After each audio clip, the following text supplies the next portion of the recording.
Halo, perkenalkan nama saya Siski Banatul Latifah dengan NRP 332022162. Di sini saya akan membahas analisis kesuksesan bisnis Samsung.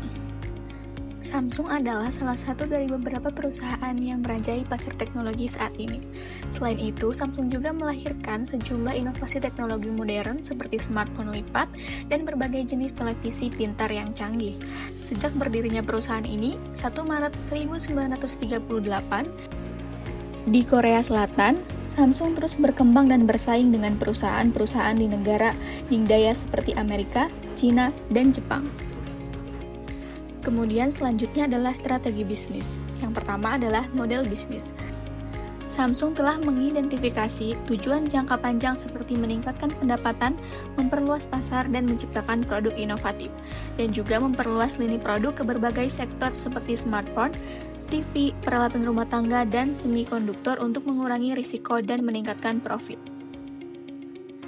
Yang kedua adalah inovasi. Samsung terus berinvestasi dalam penelitian dan pengembangan untuk menciptakan teknologi baru dan produk unggul. Samsung juga fokus pada pengalaman pengguna, menghadirkan desain inovatif, fitur canggih, dan antarmuka yang mudah digunakan untuk meningkatkan kepuasan pelanggan. Dan yang ketiga adalah diferensiasi. Samsung membedakan produknya dengan desain menarik, fitur canggih, dan antarmuka yang mudah digunakan. Samsung juga menghadirkan teknologi unik seperti layar lipat, AI, dan ekosistem perangkat yang terintegrasi. Kemudian selanjutnya adalah kepemimpinan dan budaya perusahaan.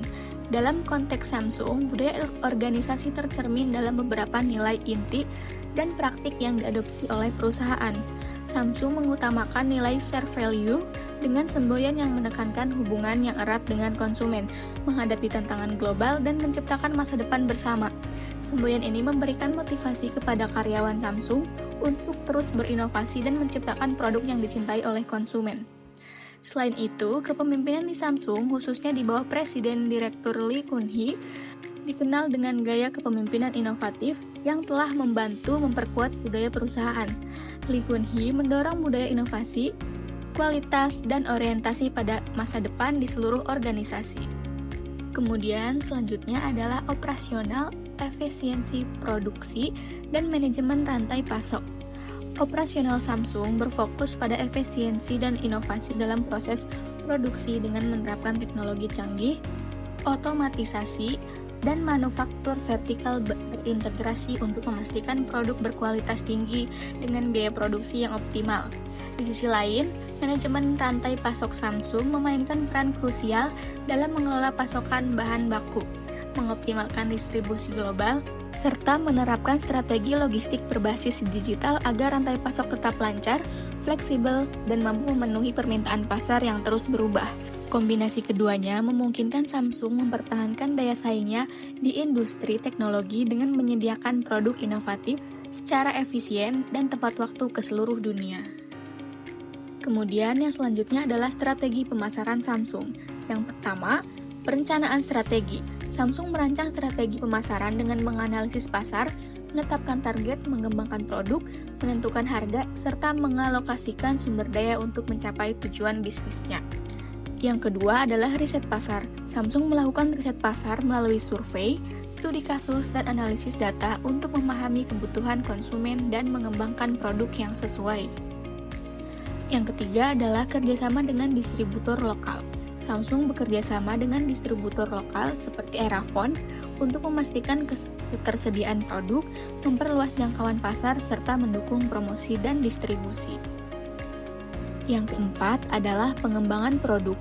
Samsung terus berinovasi dalam teknologi dan desain produknya agar tetap relevan dengan tren pasar dan kebutuhan konsumen. Yang kelima adalah iklan di berbagai media. Samsung memanfaatkan berbagai media seperti televisi, media sosial, dan cetak untuk meningkatkan brand awareness dan menarik perhatian konsumen. Selanjutnya adalah variasi harga. Samsung menawarkan berbagai pilihan harga produk dari kelas premium hingga terjangkau untuk menjangkau segmen pasar yang lebih luas. Dan yang ketujuh, memanfaatkan kekuatan brand image. Samsung memperkuat citra mereknya melalui inovasi, kualitas produk, iklan kreatif, dan sponsor acara global untuk mempertahankan posisinya di industri teknologi. Kemudian, selanjutnya adalah respon terhadap tren pasar dan persaingan. Yang pertama, inovasi berkelanjutan. Mengembangkan teknologi baru seperti AI, 5G, dan layar lipat untuk memenuhi tren pasar. Yang kedua, berkelanjutan. Berinvestasi dalam produk ramah lingkungan dan efisiensi energi. Yang ketiga, transformasi digital. Memanfaatkan e-commerce, AI, dan layanan berbasis cloud untuk meningkatkan pengalaman pelanggan. Yang keempat adalah diferensiasi produk, menawarkan fitur unggulan seperti layar TMOLED dan kamera canggih untuk bersaing di pasar. Selanjutnya adalah strategi harga fleksibel, menyediakan produk dari kertas entry level hingga premium untuk menjangkau lebih banyak konsumen. Selanjutnya, pemasaran dan ekspansi global, kampanye agresif, kerjasama dengan influencer, dan penetrasi pasar baru. Yang terakhir adalah investasi R&D, mengalokasikan anggaran besar untuk penelitian dan pengembangan guna mempertahankan keunggulan teknologi. Nah, untuk kesimpulannya, kesuksesan Samsung didorong oleh inovasi berkelanjutan, efisiensi operasional, strategi pemasaran yang kuat, serta respon cepat terhadap tren pasar dan persaingan, didukung oleh kepemimpinan visioner dan budaya perusahaan yang berorientasi pada kreativitas serta kepuasan pelanggan. Pelajaran utama bagi wirausahawan adalah pentingnya inovasi, adaptasi pasar, manajemen operasional yang efisien, serta fokus pada strategi pemasaran dan pengembangan produk untuk membangun bisnis yang berkelanjutan dan kompetitif. Oke, mungkin hanya ini yang dapat saya sampaikan dan saya jelaskan. Kurang lebihnya mohon maaf. Terima kasih.